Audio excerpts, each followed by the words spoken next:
آداب. میں Aamir Hanif, bureau chief India now 24 سے. بہت خوش قسمتی ہم لوگوں کی ہے کہ اس وقت یہ شام کچھ ایسے لوگوں کے ساتھ ہم لوگ بیٹھے ہیں اور دنیا کے بہت بڑے پروفٹ اور پیغمبر کے بارے میں ہم لوگ کچھ باتیں کریں گے.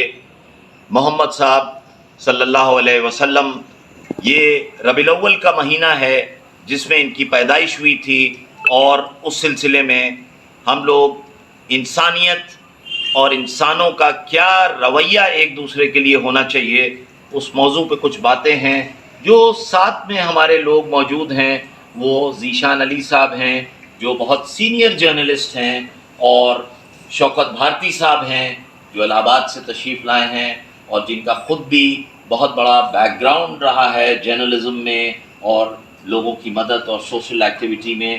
مگر شوکت صاحب اتنے سینئر اور ہم لوگوں کے بیچ میں محترم انسان ہیں کہ ان سے گفتگو کے لیے میں ذیشان صاحب سے التجا کروں گا کہ وہ اس بات کو آگے کنٹینیو کریں اور رسول اللہ صلی اللہ علیہ وسلم کے بارے میں آپ لوگ آگے تذکرہ اپنا لے جائیں. ذیشان صاحب پلیز. بہت بہت شکریہ میرے حنیف صاحب آپ کا کہ آپ نے یہ عزت بخشی، اور میں اس وقت آپ کی خدمت میں عرض کروں کیونکہ یہ ماہ ربیع الاول بڑا عظیم مہینہ ہے، اور 12 ربیع الاول اور 17 ربیع الاول یہ بیچ کا جو ہفتہ ہے اسے ہفتہ وحدت کہتے ہیں. اس حوالے سے آج ہم بات کریں گے آپ کی خدمت میں. مجھے یاد آ رہا ہے اردو ادب کا، دنیا ادب میں ایک بڑی شخصیت ہے جن کا نام ہے پنڈت برج نارائن چکبست. بڑی شخصیت ہے. انہوں نے کچھ اشعار رقم کیے تھے کہ یہ عقیدہ ملتوں کا ہے نہایت ہی قدیم، جب کبھی ملت کی حالت ہوتی ہے زار و سقیم، قادر مطلق جو ہے دانائے اسرار و کریم، بھیجتا ہے رہنمائی کے لیے اپنا ندیم. رہبران راہ حق جب رہبری فرماتے ہیں، بھولے بھٹکے سب مسافر راہ پر آ جاتے ہیں. اس وقت ہمارے ساتھ موجود ہے ایک بڑی شخصیت کہ جو دنیا جرنلزم میں بھی اور اپنے قلم اور اپنی زبان کے ذریعے لوگوں تک میسج پہنچانا، پیغام پہنچانا، لوگوں کے حقوق کی باتیں کرنا، جیسا کہ آپ نے حنیف صاحب نے بتایا جرنلزم کی دنیا کی، صحافت کی دنیا کی بڑی شخصیت ہے جن کے لیے میں یہ کہہ سکتا ہوں کہ مجھے اسیر کرو یا میری زباں کاٹو، میرے خیالوں کو بیڑی پہنا نہیں سکتے. بہت خوب. میری مراد ہے جناب شوکت آبدی صاحب سے، شوکت بھارتی صاحب. بڑی خدمات ہیں آپ کی صحافت کی دنیا کے حوالے سے، اور ویسے بھی چوتھا استمبھ ہے صحافت. ایسے میں کیونکہ عامر صاحب نے بھی ذکر کیا ہے، ہمارے لیے خوشی کا موقع ہے ایک میسیج اور پیغام پہنچ جائے. میں اسلامک کیلنڈر کے حساب سے کہ حضور صلی اللہ علیہ وآلہ وسلم کی ولادت کی تاریخ ہے، ولادت و سعادت، اس موقع پر میں آپ سے صرف ایک سوال کرنا چاہتا ہوں تاکہ میسیج پہنچ جائے کہ کسی بھی سماج اور سوسائٹی، انسان کی ضرورت کا نام ہے سماج، جہاں پہ انسان کی ضروریات پوری ہوتی ہیں. ایک صحت مند سماج، ایک ہیلدی ایٹماسفیئر جہاں پر ہم جو پریکلپنا کرتے ہیں، جو سوچتے ہیں، جو ہمارے خیال ہیں، اس میں پروفٹ صلی اللہ علیہ وسلم کے جو پیغامات ہیں اور اسلامک کانسیپٹ جو ہے اس حوالے سے ہمارے ناظرین جو ہمیں دیکھ رہے ہیں ان تک آپ پیغام اور میسیج پہنچائیں. جی بہت بہت شکریہ ذیشان صاحب آپ کا اور عامر حنیف صاحب آپ کا کہ آپ نے اس لائق سمجھا کہ میں کچھ پیغام عوام تک پہنچا سکوں. دیکھیے، دنیا کے جتنے بھی مذہب ہیں وہ یوں سمجھ لیجیے کہ صرف وہ انسانیت کا پیغام دیتے ہیں. جتنے دھرم ہیں وہ سب جیو اور جینے دو کا میسج دیتے ہیں.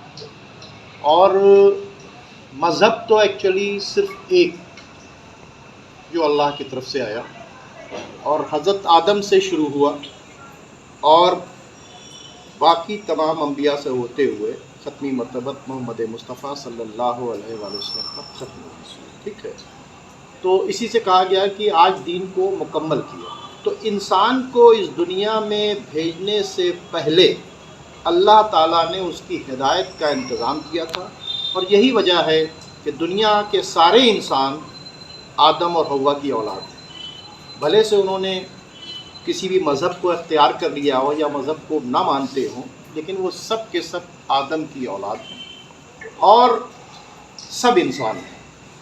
انسان اور انسانیت یہی ایک مذہب سکھاتا ہے، اور ہر مذہب اس کو سکھاتے ہیں۔ آج اگر ہم بات کریں جو ہفتہ وحدت چل رہا ہے، یعنی ایک دوسرے کو جوڑا جائے، وحدت ایک کیا جائے، کیسے ہم لوگوں کو جوڑیں؟ تو ہم جوڑ سکتے ہیں سچ کے ساتھ میں جوڑ سکتے ہیں، ہم امانت داری کے ساتھ میں جوڑ سکتے ہیں۔ جن کے سلسلے میں ہم بات کر رہے ہیں، انہوں نے تو بہت ہی امپورٹنٹ بات کہی تھی۔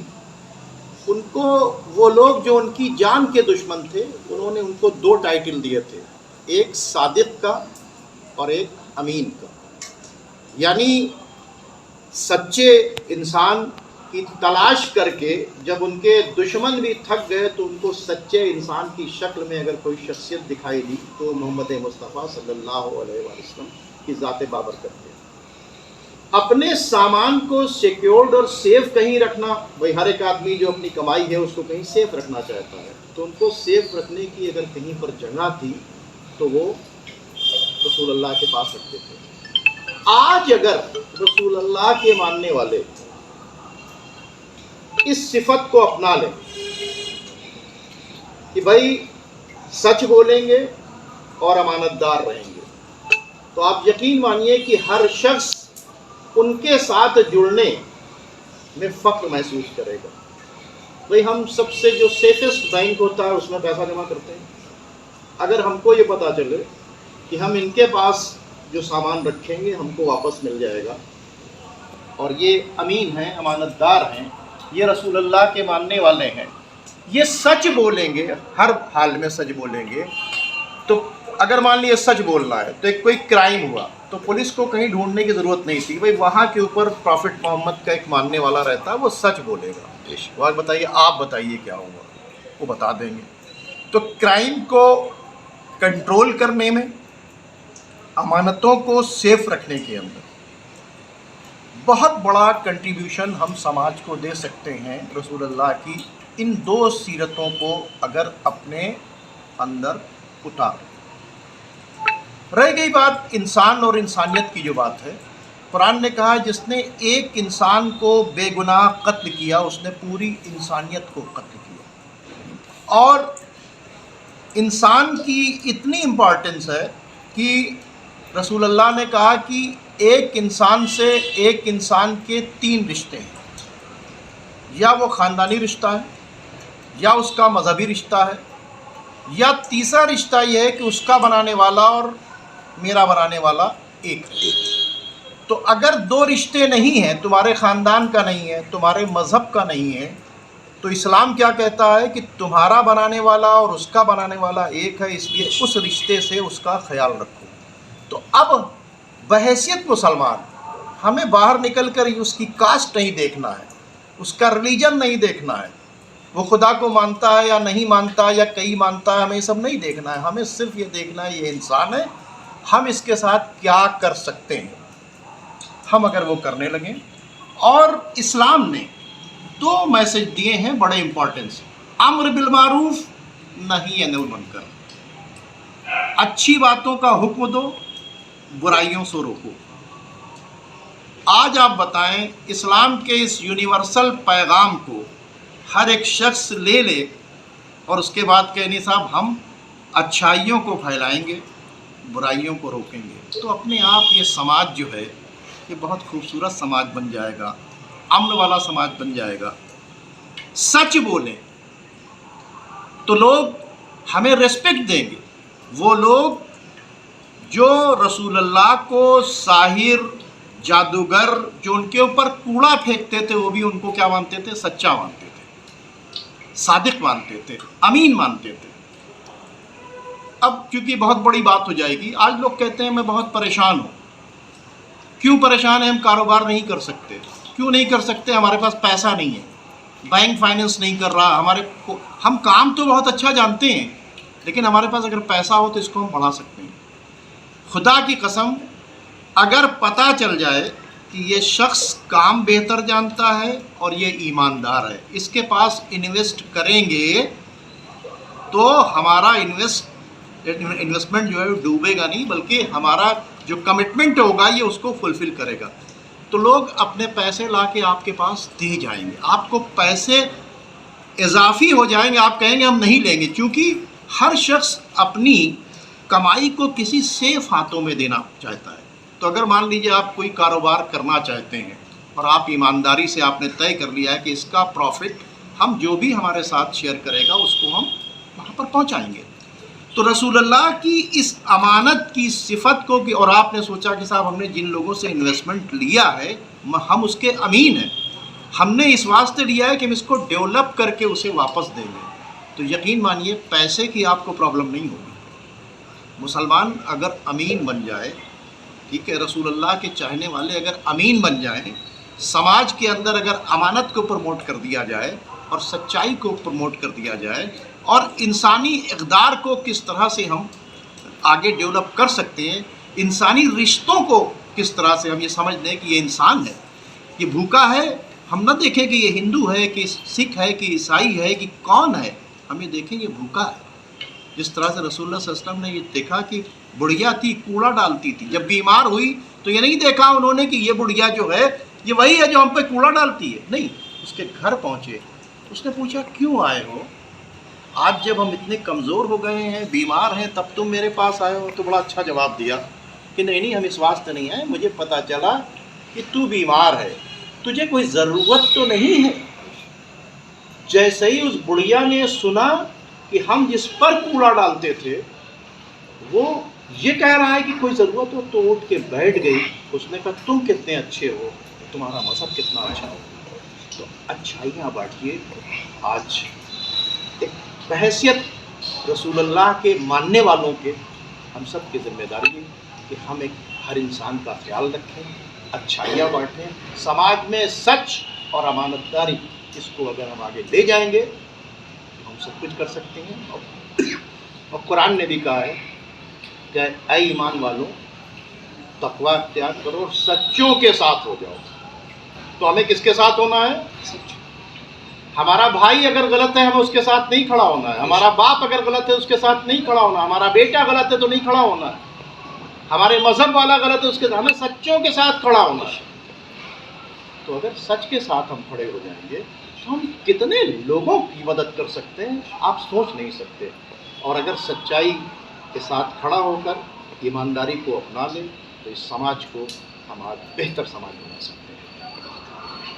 بہت بہت شکریہ، آپ نے بڑا ہی عظیم میسیج دیا ہے، اور میں سمجھتا ہوں کہ آج کا جو ہمارا سماج ہے، آج کا جو ہمارا معاشرہ ہے، اس میں ضرورت ہے تاکہ سماج میں جو حاشیے پہ لوگ زندگی گزار رہے ہیں ان کی سب سے بڑی ضرورت یہ ہے کہ ان کے ساتھ ہم پیار محبت سے پیش آئیں اور ان کی ضرورتوں کو سمجھیں اور اسے پورا کرنے کی کوشش کریں۔ بڑی اچھی بات آپ نے کہی کہ پیغمبر صلی اللہ علیہ وآلہ وسلم دشمنوں کے ساتھ بھی محبت اور ہمدردی اور سلوک کو پیش کیا ہے۔ وہ دنیا کے لیے، زندگی کے لیے جینے کا سلیقہ سکھاتا ہے اور آج ہماری ضرورت ہے۔ میں یہ کہہ سکتا ہوں شوکت صاحب کو سن کر کے، حنیف صاحب کا شکریہ ادا کرتے ہوئے، کہ نظر بدلیں نظارہ بدل جائے گا۔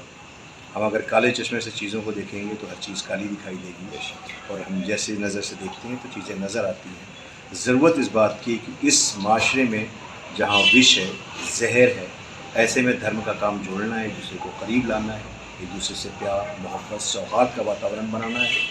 ایسے میں یہ کہہ سکتا ہوں کہ ہم ان سارے حالات کے پیش نظر دھرم کو ویش بھوشا میں نہیں، دھرم کو سنسکاروں میں، آچرن میں، نجی زندگی میں دیکھیں تو وہاں دھرم نظر آئے گا۔ جہاں دھرم ہوگا وہاں پیار ہوگا، جہاں پیار ہوگا وہاں دھرم ہوگا۔ اس کے علاوہ جو کچھ بھی ہے وہ صرف اور صرف دھوکہ ہے۔ بہت بہت شکریہ آپ کا کہ حضور صلی اللہ علیہ وآلہ وسلم کی ولادت با سعادت کی مبارکباد۔ میں عامر حنیف صاحب آپ کا شکریہ ادا کرتے ہوئے اور یہ انڈیا ناؤ 24 کا بھی شکریہ ادا کرتا ہوں کہ آپ نے مجھے موقع دیا۔ شوکت صاحب آپ کا بہت شکریہ، آپ نے ہمیں وقت دیا۔ حنیف صاحب آپ نے موقع دیا، بہت بہت شکریہ آپ سب کا۔ خاص طور سے اس وقت جو کیمرے پہ ہمارے بھائی ہیں ان کے لیے بھی دعا کرتا ہوں، میری زحمتیں اٹھائی آپ نے اتنی دیر تک، آپ کا بھی بہت بہت شکریہ تاکہ یہ پیغام پہنچے اور یہی زندگی کا سب سے بڑا اصول ہے۔ شکریہ۔